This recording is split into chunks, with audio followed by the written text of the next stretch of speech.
Rain hammered the pavement like a million tiny fists as the world blurred outside the grand glass windows of Worthington Enterprises. Inside the lobby, the hustle of assistants, secretaries, and executives continued like any other weekday. But something stopped it all. Something so small, yet louder than anything else in the world at that moment. A child's voice. "Sir. Wait, please, sir." Colton Worthington, the infamously cold and calculating CEO of Worthington Enterprises, was seconds away from stepping into his private elevator when the cry reached him.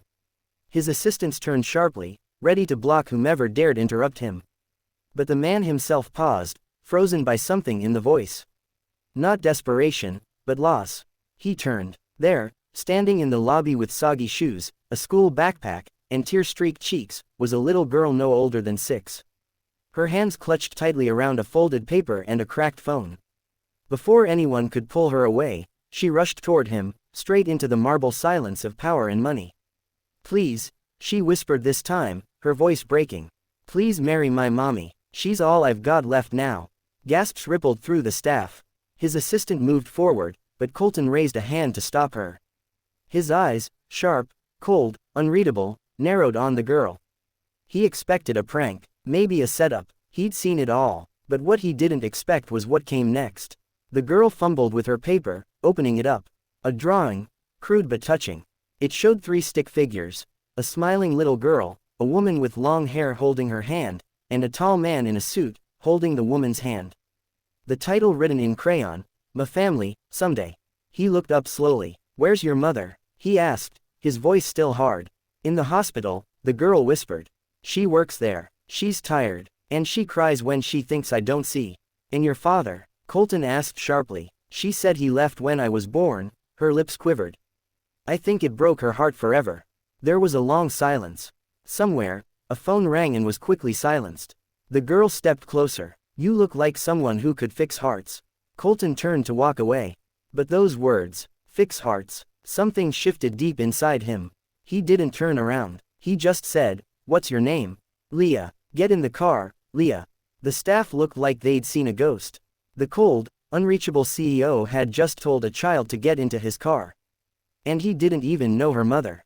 At the hospital, Colton walked into the reception with Leah beside him.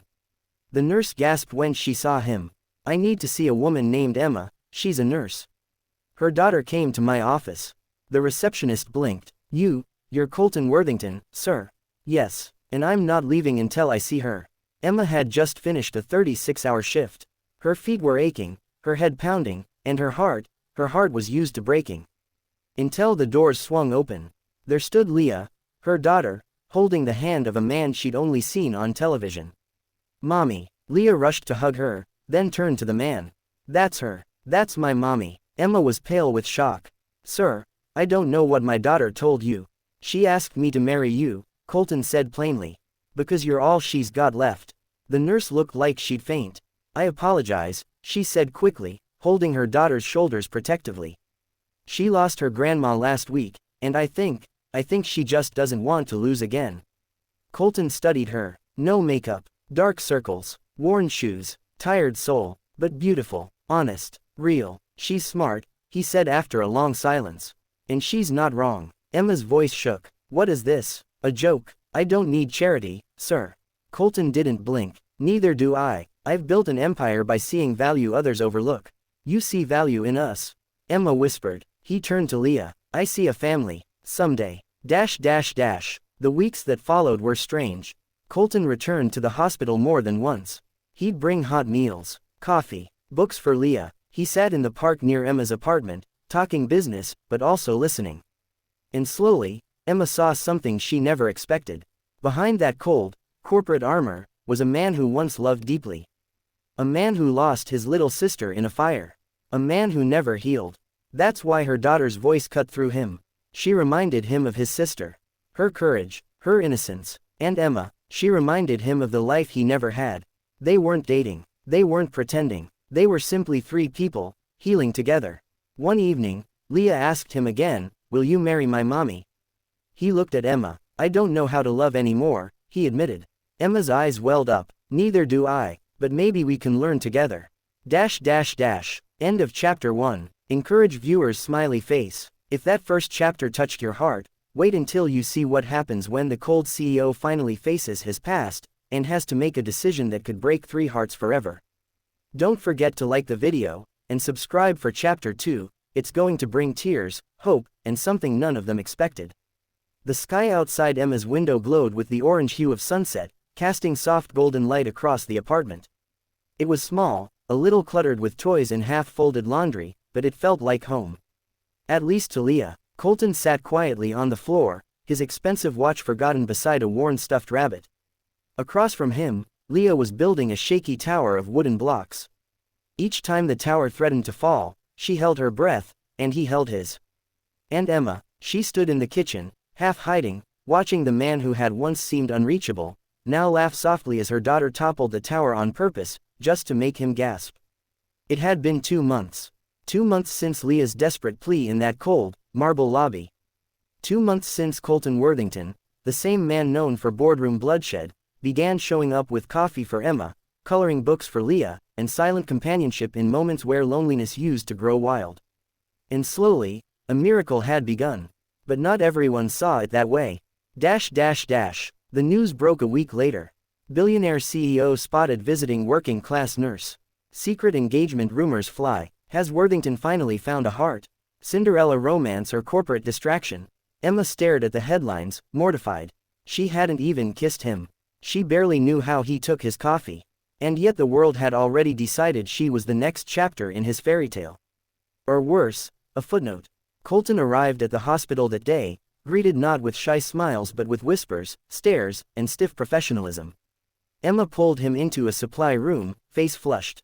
"What is this, Colton? I didn't ask for this attention." He leaned against the metal shelf, unbothered. "Neither did I." Her voice cracked. "I'm just trying to survive. And now there are tabloids calling me a gold digger, saying I used my daughter to get to you." "Did you?" he asked gently. She glared at him. "Don't joke. I'm not." The silence between them was thick with pain and fear and something else. Something tender. "I didn't ask for this," she whispered. "But I didn't ask for you either. And still, you came." Colton reached into his coat and pulled out something small. "Not a ring. A key. To my apartment. There's no cameras. No press. Just peace." Emma stared at the key in her palm. "I'm not asking you to move in," he added. "I'm asking you to breathe. With me." Weeks passed. The noise died down, and in that quiet, something beautiful blossomed. Colton took Emma and Leah to the countryside one weekend. No suits, no schedule, just 3 mismatched souls trying to find something worth holding onto.